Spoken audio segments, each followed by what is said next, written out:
Hey everybody, welcome back. We're so glad to have you with us wherever and however you're watching or listening to this. If you are part of the Church on the Rock family, you are a few days into fasting, and I would imagine by now the headaches have started. Might not even have to be part of the Church on the Rock family, because churches across the world That's true. That's a great point. in 21 days of prayer and fasting. But Church on the Rock is the best one. Yeah, wink, wink. I like the wink.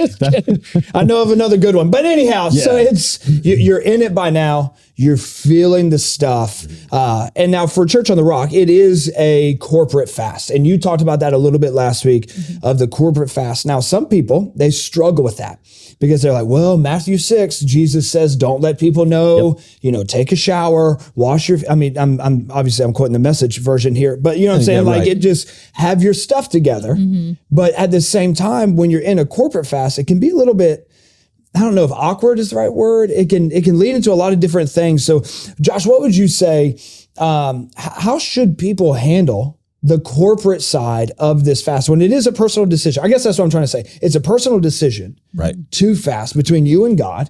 But at the same time, you as the lead pastor of this, you've called the church to a fast too. Yep. So how do you balance that? Yeah. So in our context, first of all, we invite our church to participate. So, it's up to you. Nobody's checking.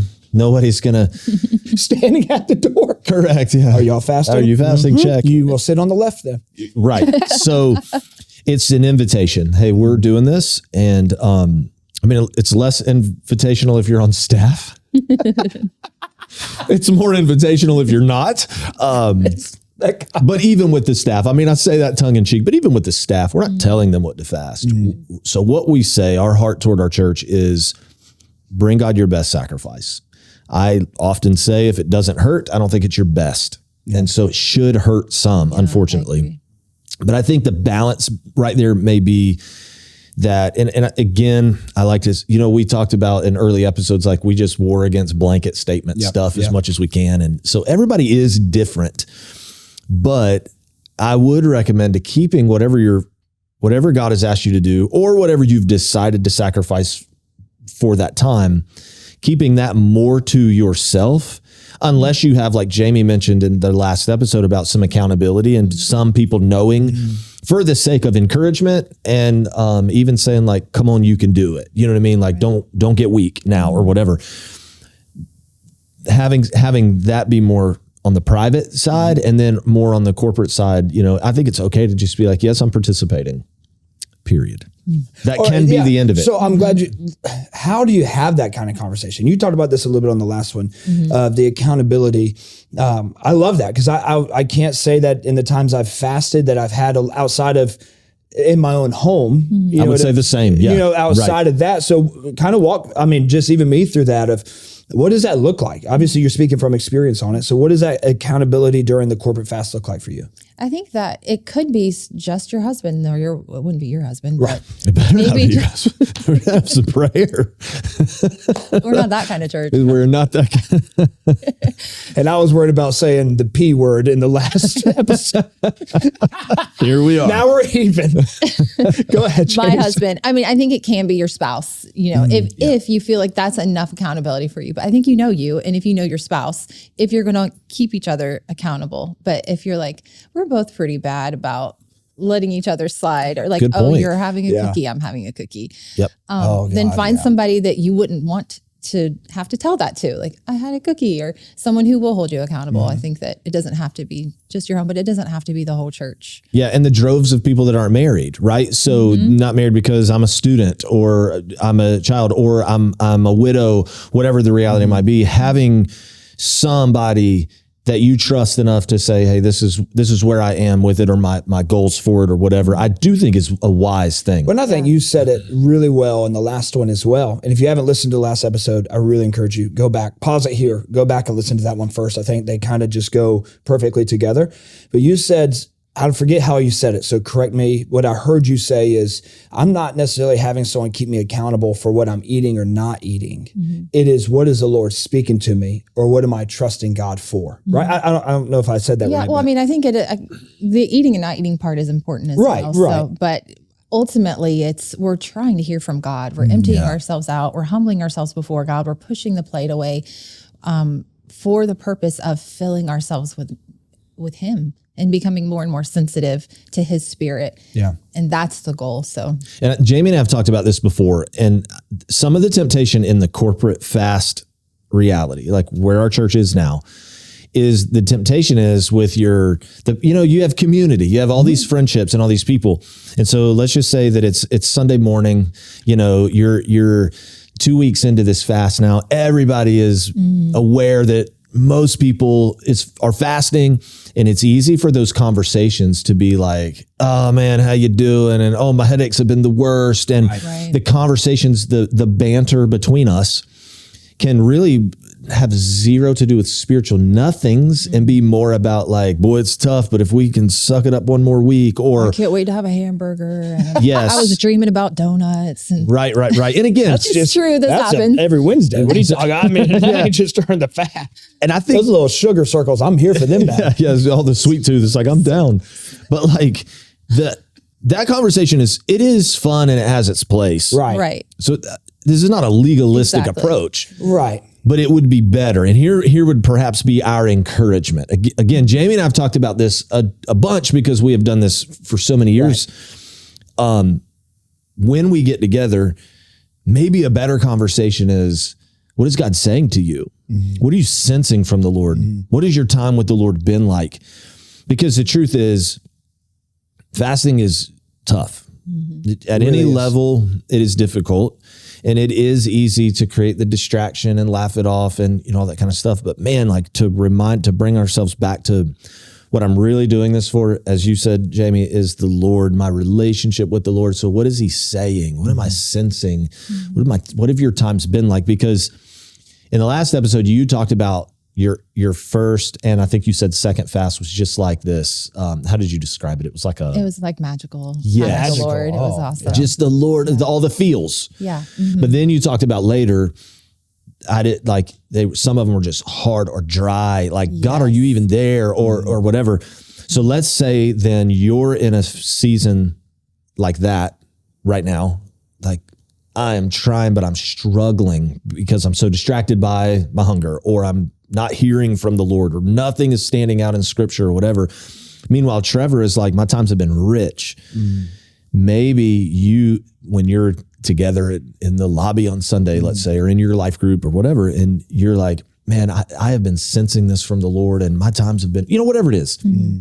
Could be the exact encouragement Jamie needs to be like, I'm going to keep leaning in because the same God is who I'm connected to as Trevor, for example. And I would say don't be discouraged too, because I've learned to not be discouraged when I don't feel the goosebumps and it doesn't feel super spiritual, because feeling spiritual is not the goal. Right. That's a great point. It is a very spiritual thing that we're doing, and we may not feel it.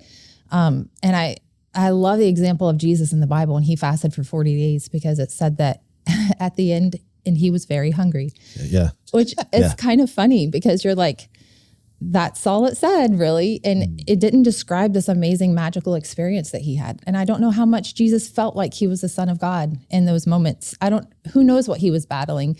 We see the battle that he had with temptation from Satan. And I think that that's just such a good example to us, that even Jesus had these very not glorious moments in that wilderness season and that fasting and his state of weakness. Yeah. Yes. Absolutely. And that's part of it. But what led after that, what followed his time of fasting was glorious. Right. I mean, choosing his disciples, the miracles that happened, the healings that happened, and everything that followed, that was the glorious part. That was for sure. And I really appreciate really good point. What you said there about it's not about feeling spiritual, because the truth is, and the three of us have fasting experience.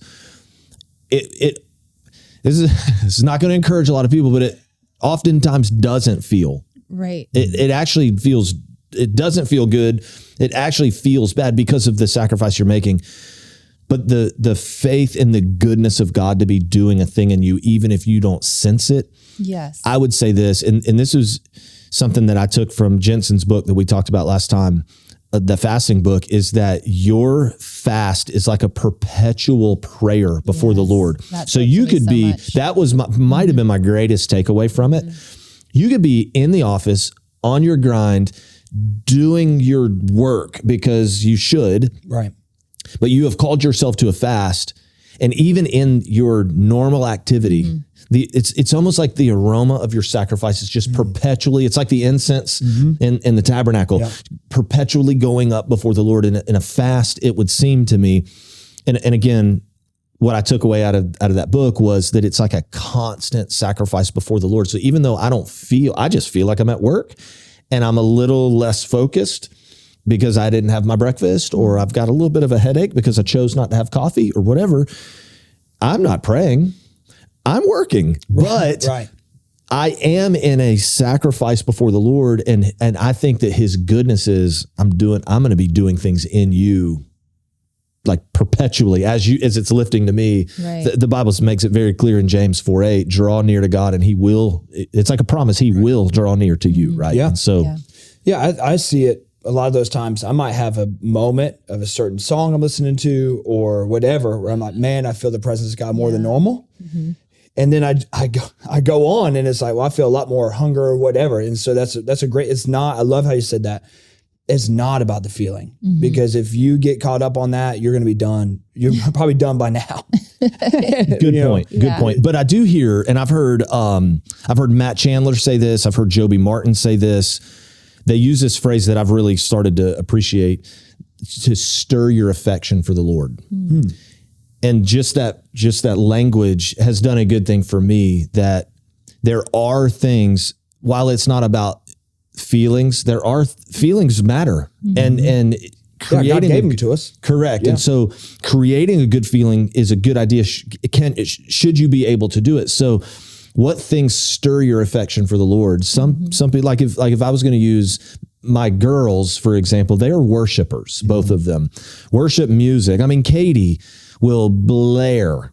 I'm talking about blare the worship music to the point that sometimes I'm like, it's 10:15 p.m. Katie, we do have neighbors like that. Okay. My point though is, and it's a beautiful thing too. I mean, my 15-year-old daughter. Okay. I'm so grateful. Yeah. And Janelle was 100% the same way. They're worshipers, both of them. But that stirs their affection for the Lord. Some people, worship music does that. Some people, don't get me wrong, I love worship music and I love worshiping. As a follower of Christ, we are worshipers. Right. Okay. But for me, it's more like, get me into the word and man, I want to see those little like revelations and connections and commentaries and a little bit of like the Bible study thing. That is a stir of my affection for the Lord. Hearing good preaching or a podcast or something that I'm like learning something like, oh, that's so rich or so good. It stirs my affection. So again, knowing you is important, but don't let it depend on feelings. Right. But I would say do everything you can to stir the affection for the Lord. What's in that vein right there, Jamie? What's something that you do during a fast that kind of stirs your affection for the Lord? It's funny actually, because in general, I don't really listen to much music. I'm more of a podcast person or teaching or audiobooks or something like that. But worship is definitely the thing that for me, I love to put on my headphones. I go in my room by myself and just sit there. And sometimes my main goal is I'm purposely looking for songs that move me. You know, I go back and forth between like, it's not about the song. It's, and sometimes the song can be a distraction, but there are other times where I'm like, my goal is just I'll purposely pick all my favorite songs that I know move me. And I will just sit there in the Lord's presence, worshiping until I am feeling his presence. Yeah. And that's when I feel like prayer flows too. When I first start with the worship and just focusing on him and how good he is, and without the requests and anything, just worship. And then it's like, then the requests start flowing, or that's when I feel his spirit moving and speaking to me. And I encourage people to like have a journal with you in those times, because the things that pop into your head, like in those moments when you're worshiping, that could be the Lord. Write it down. It could be something, it could be you, it could be the Lord, but check it out later, see what happens. And I also learned that for myself, I used to journal my thoughts, and then I would later, or a thought would come to me during prayer. And then later I would think, oh, that's just because you were being moved by the music. That was emotional. But I've learned that no, that is actually when you are the most genuine, the most real, is when you are in that moment with the Lord and connecting with the Lord. And that way you need to take those thoughts seriously. Like, okay, 100%. I'm going to really take this to heart, Lord. I'm going to pray more about this if this is something you're revealing to me. And so, long story. No. That's I'm 100% with you too. Those desires that come up when you're praying, there's something significant about it. I think so. He said he'll give you the desires of your heart, which if you hear that from a selfish way, it's like, well, then I want this and I want this, But if you have it in that moment where your heart is doing what it's supposed to do, is turn towards the Lord, and then you're having these desires, there's something to that. Yeah, you're probably 100%. More in tune to your actual design 100%. than you are at any other time. And so, there's probably some real meaningful things that it's probably super meaningful if you're sensing it then to write it. And I'm a terrible journaler. When terrible. When you said that, I was like, that's cute. But but it is. No, it's not something I'm good at. I'm wanting to get better. But it's a good like, to me, it feels like a nice challenge. Like, man, maybe I should be more intentional in my times of prayer to actually just have that, because honestly, it's not even something I've thought about until you just said it. But I do like what you were talking about finding music that moves me. Listen, I think that's super smart, because again, like, think about this. On the wedding night, the song choices mattered, right? If you're doing a date with your spouse and the type of atmosphere, whatever I can do to create a meaningful time or meaning with my wife, whether, hey, I know the kind of restaurants she doesn't like to be at, but she loves that one. Or, man, she does not like it if a movie is a part of a date, or whatever it is. I am going to aim at the things that stir her affection. That's so good. That's what, man. Right. What's wrong with that? I'll turn on strawberry wine right now. 100%, whatever it takes. I'll just strawberry wine. By the way, since he's singing right now, I know where you're going. You said an angel. It sounded like something. The Bible, or the fallen angel. Yeah, the Bible says make a joyful noise for sure. You said the other day about a memory of him singing at I don't know if it was a Thanksgiving or a family Christmas, top of his lungs, achy, breaky heart. Oh, yes. Yeah. And I've got a clip of about that. 7-year-olds. So I've got a clip of it. 7. I was like 2. I wasn't. Okay. No, you were older than that. So if you Were you 2? I'll video and audio about right here.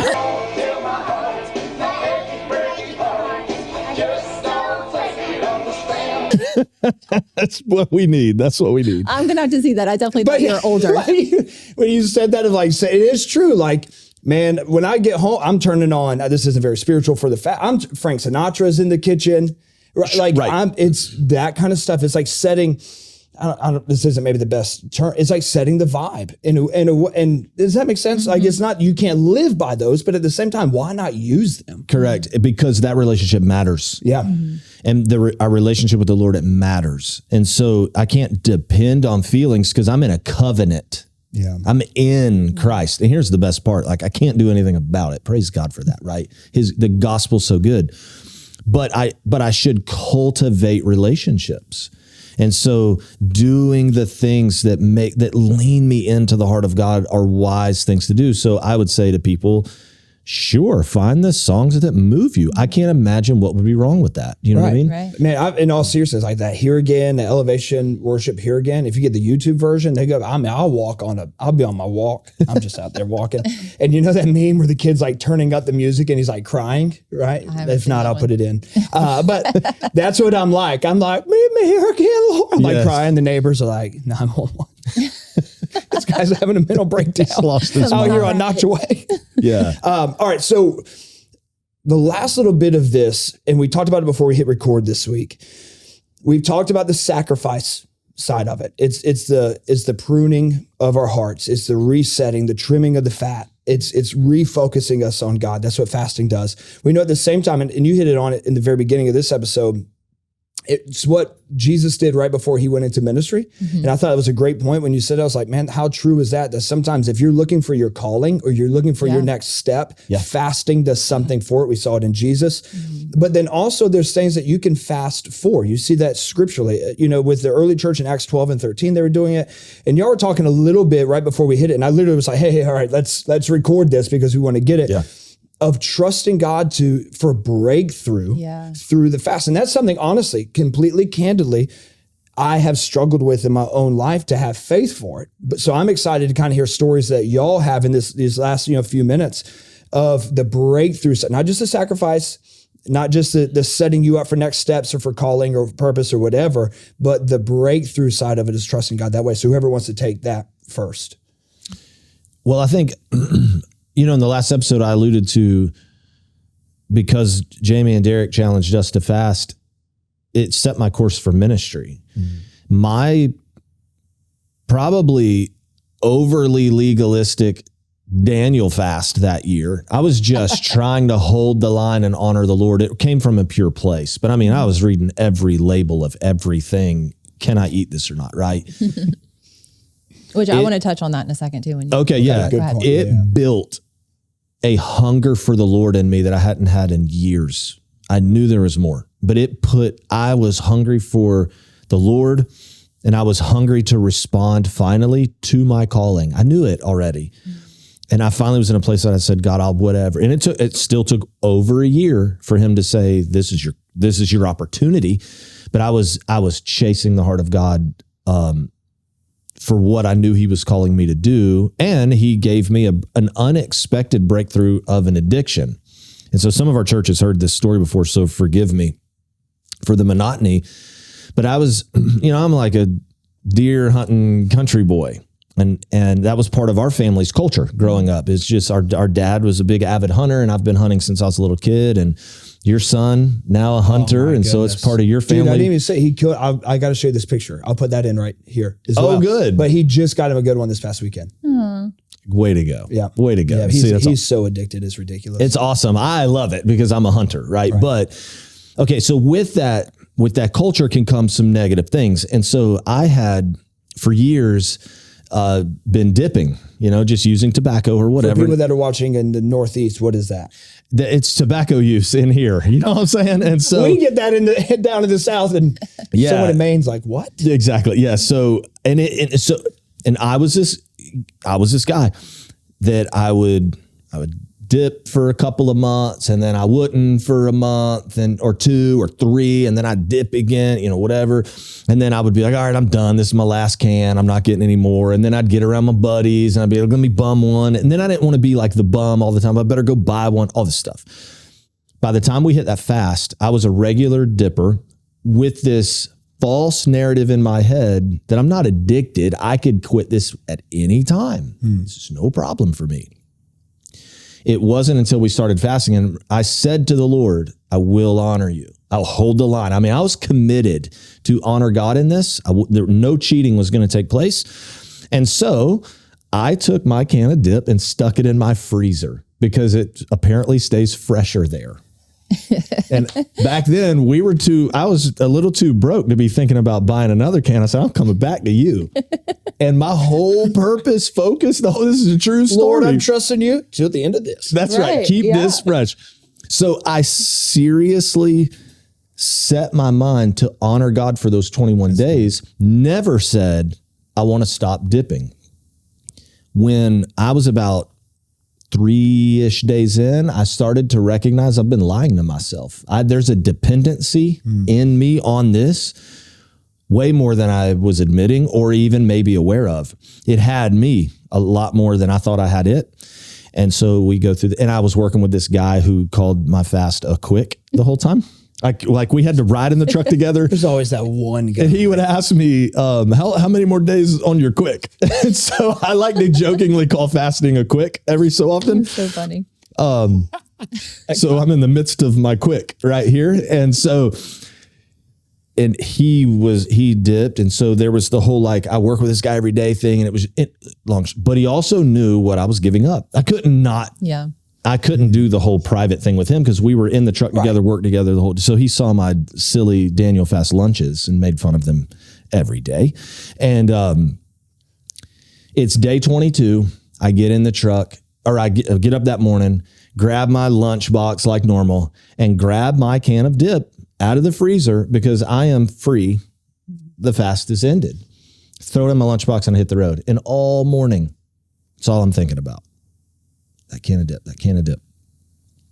And I kind of survived the morning.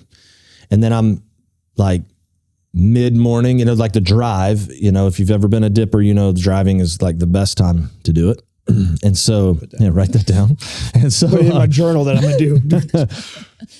And so all morning I'm thinking about it. And I have this battle in my mind. And the battle is, man, you've been 21 days without it. You're going to pick it up again? Are you going to pick it up again? But then the other side was like, you honored your commitment and you're allowed. Which was true. Right. Yeah. Simultaneously true in my mind. And so we're sitting in the truck at lunch, me and this guy. It's freezing cold in Gainesville. It was a real cold year that year.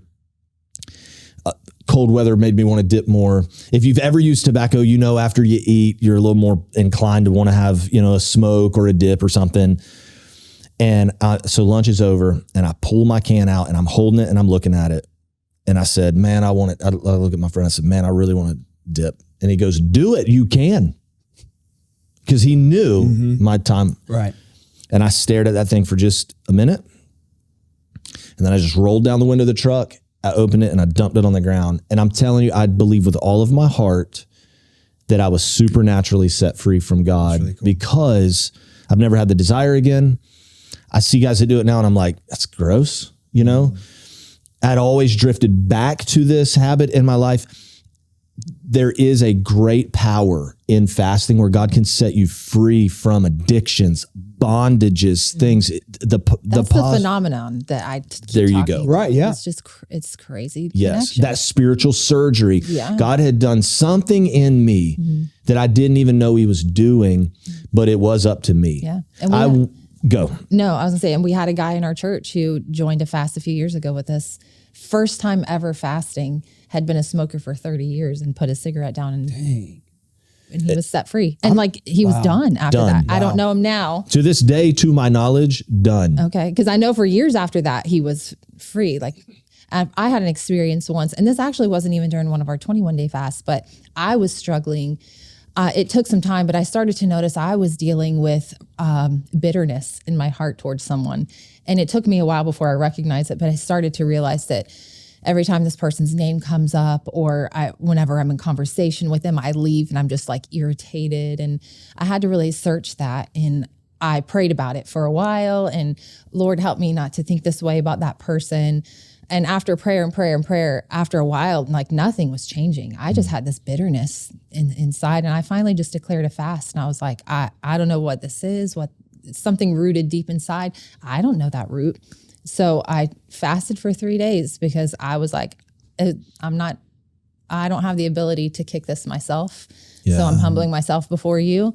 Submit yourself to God, resist the devil and he will flee, or humble yourself before God, resist the devil and he will flee. And I was free after that. Yeah. A 3-day fast and the Lord did spiritual surgery and yeah.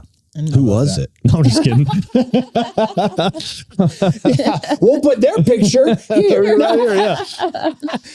I love that too. I hear in both of y'all's hearts in this, the genuineness of it. It's not a thing of earning it. Right. You're not like, Lord, well I'll do this if you'll do this. Yeah, it's not a thing. Right. God. We're not.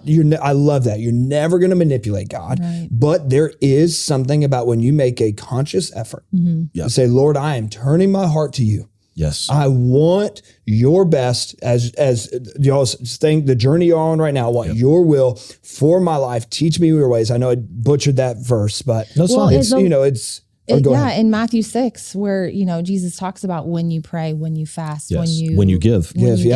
And at the end of each of those, he says, and the Lord who sees in secret will bless you. That's also connected to fasting. Yep. That there is a bless, like we can count on that. We're not doing it to gain his approval, right? Or his acceptance, or his love, right. Or You anything Hebrews like that. tells us that he is a rewarder of those who diligently seek him. That's good. And so there is reward. And I think, I also think too, that there's rewards like that, like being that the bitterness in your heart was removed by the Lord. My addiction, I do believe, was supernatural. I think that he did, I think in my action of dumping it, something broke in a spiritual way that I can't explain. You can call me weird if you want to. I don't really care. That's my story.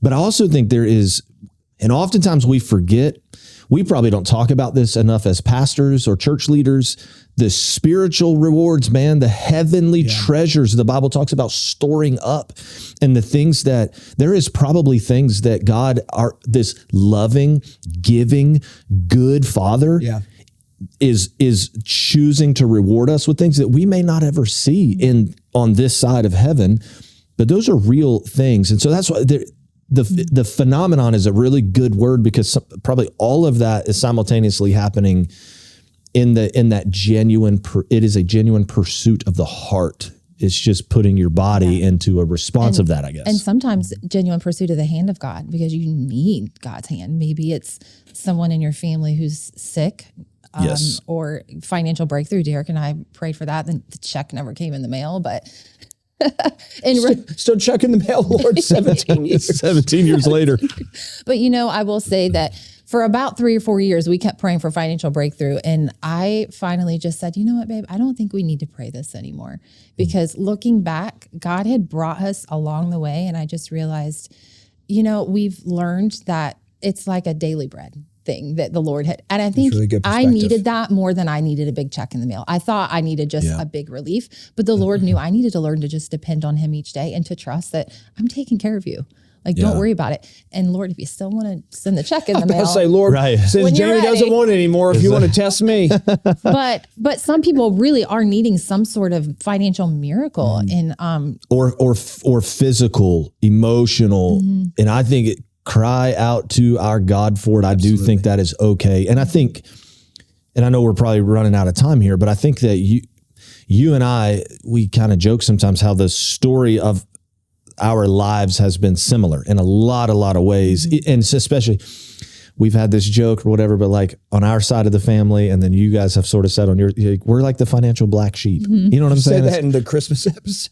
Yeah, it's like everybody has so much more stuff, right? And cool. That's fine. And I'm honestly happy for them. Good for them. That's not a bad thing. But in those lean years, Jamie and I could go on and on with the stories of people that God would send to us that would provide for us, sustain for us, pay something for us, give us vehicles, the silliest of things. I mean, that's not silly at all, but like, it was just provision. It was the provision of the Lord, where God was like, it was these simple reminders of like, I got you, I'm with you. You know what I mean? Keep trusting me. And I think the hindsight of it all these years later, when you're in the fight, it's really difficult to see, because it's whatever mental picture you want to create, but it's dirty and you're just throwing hands and you're just trying to survive and not get knocked out. But when you get off that battlefield and you kind of look back, you go like, man, God was refining me, strengthening me, teaching me. And oftentimes for me, the lessons that I think God was trying to teach me, I didn't know them in it. Right. I knew them looking back on it. That I'm like, thank God, because now I'm equipped now for whatever. Yeah. I'm also remembering that this morning, I pulled out my journal from a while ago, and I think it was the year 2010 or 11. I had written down a list of all the things that I was asking and believing God for during that fast. And they didn't all happen that year or the next year. And then years went by before I went back and looked at it again. But I have looked at it. There was 17, and every single one of them now, at this point in my life, that's awesome. Have been That's answered. really cool. Yeah. So that's really cool. God does answer prayer, and he does 100%. honor our fast. Yeah. I mean, Jesus said, ask me. Yeah. I mean, he didn't hit us with a LOL. or JK after that, like right. psych, or whatever. Yeah. We're out of time, but I know you said you wanted to hit something on the practical side of worrying about what you're eating. And because he said earlier, like, I want to make sure we hit on that really quick. No, I was just thinking that like that was just an extra added benefit for mine and Derek's life personally, is because we've done many Daniel fasts and we incorporate full fasting into it as well. But we were reading labels like crazy. Yeah. In the beginning, we've learned now what things to stay away from. But in the beginning, it was a lot of label reading and that was tedious. Yeah. But it honestly taught us a lot. And over the years, we have really adopted a lot of this lifestyle, not necessarily hummus. I know that's the joke, but It's the worst. No, it's not. I just disagree. Hummus is okay. It's okay. But lately I've had an aversion to it. So I think it's great. I don't want hummus on day 22. we must have really overdone it one year. Boar's Head pumpkin pie hummus. Okay, well, that's different. Does it have real sugar? Because you can't have that on the Daniel fast. Jamie, I don't know. I'm just trusting Legalism is here. Throughout the year. That's funny. Just But no, handful. in general, it really implemented like major lifestyle changes, like gradually over the years that I'm really thankful for. Like when I think back to the things that Derek and I thought were food when we first got married, I'm like, wow, yeah, that was pretty toxic. So there's definitely physical health benefits, cleansing your body. Yeah. I mean, there's a lot more to it. Yeah, but so even that on the wasn't legalistic side for us, my thing for me, okay, and what is right for me might not be right for everybody, right? I mean, the scripture's clear. So all the haters, I'm not talking about that. I'm talking about go back to your mother's basement. Right. Sorry, Jesus. But my point is like, for me, it's like, look, I am purposely sacrificing from things that I prefer, that are delicacies or whatever.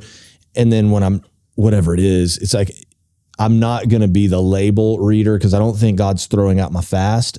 You know what I mean? Right. I've calmed down a little bit on that. Yeah, there's just there is a line to hold and it's your commitment line. Right. Well, it's the same thing you said about your dad. He took Pepsi and sweets. It was a sacrifice to him. That was a big deal to him. Where someone else, I don't drink soda, but if someone said I had to, I'm like, okay, that doesn't affect me. Correct. You know what I'm saying? But for him, it's a big deal. And I think it's hearing and kind of, and there are I was going to say something. I'm trying to say that the right way. There's people, I'll just say that are like jerks about it. Yep. You can't have that. You can't have that. Right. You can't. And so why don't you have my, hand? Like it's just, and that's not the right, I shouldn't answer with violence, but like it just is like, it's the posture of your heart. Correct. Remember when Jesus was sitting in the temple watching people give? Yeah. Which is, I mean, can you imagine? Dude, we should bring that back. Yeah. Just sit. So, well. Exactly. So Jesus is in the temple. He's watching people give.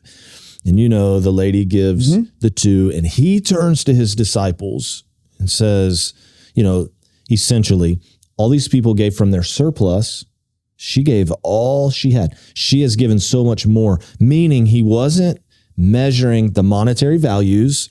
He was measuring the hearts there. I think when it comes to our fast, same thing. Yeah. It's so not, good. Is your fast as strict as mine? That's the monetary. I don't know that monetary fits there. Right. That's the scalable measurement that I don't think the Lord is measuring. I think he's measuring your heart. And if your heart is obedient to what he has led you to do or sacrificial to what you have committed to do, and I think that just depends. It could be one or the other or both, right? It's just, how do you feel led by God? Then I think he is looking at our hearts and he'll respond accordingly. I mean, that's just, I think really that's good. The best way to fight the legalism that can creep into us all. Yeah, everybody. Yeah, absolutely. Sorry for threatening people that are jerks. That's on me. That's on me. Yeah, you good?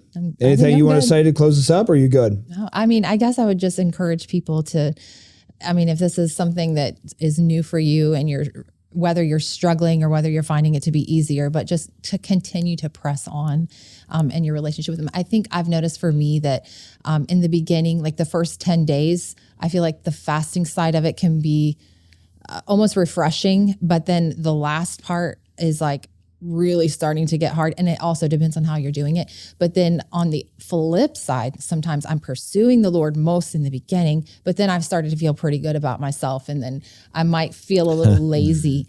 And that's when it really gets hard. And for me, and I would just encourage, just keep pressing in and keep whatever you've committed yourself to, just keep pressing in and you will reap the rewards. Yeah, well said. Run through the line. Yeah. Just Even if you've messed up. Finish strong. Yep. Get Finish back strong. on. Don't, oh, God hates me. Like, no, Yes, just I'm glad you touched on that. People, I've been that guy. Like, I've let the Lord down. Yeah, first year I walked in on Derek sinking into a peanut butter and jelly sandwich. I This said, is what awesome. are you doing? Yes, it was his moment of weakness. That's so good. Peanut butter and jelly sandwich of all things. when you are fasting, anything sounds good. Yeah. Bread, peanut butter. Hummus man. almost sounds good when you're fasting. Yeah, when you're like that tire inflator. No? The tire inflator? You know what I'm talking about? It was like got the green gel. I've never seen that thing. That looks good too. Yeah. Resembles. It looks better than hummus. It's not, but all right, whatever. People are like, this poor kid's huffing tire inflator. It just looks good. It looks appealing to me. Whatever. Oh, that's You funny. probably should just quit now. I think this thing That is was a over. genuine thing, and you looked at me like, you are an idiot. And I'm not sure what we're talking about right now. All right. Next week, we are talking about idols. Of sacred cows, idols, moving those things. I know everybody's like, can't wait for that to come out. Yeah. That's going to be, we're going to be fun. We're going to hide the title so people don't know what it is. And it's like, boom, gotcha. Get right into it. Yeah. The blessing of the Lord. That's what we'll call it. There you and go. everyone's like, yes, please. All right. Until next week, God bless you guys. If you want to check out any of this stuff, especially on the shorts, go through the YouTube channel. Of course, they stream every single Sunday at 11 a.m. as well. Make sure you check all of that good stuff out. So until next time, God bless you.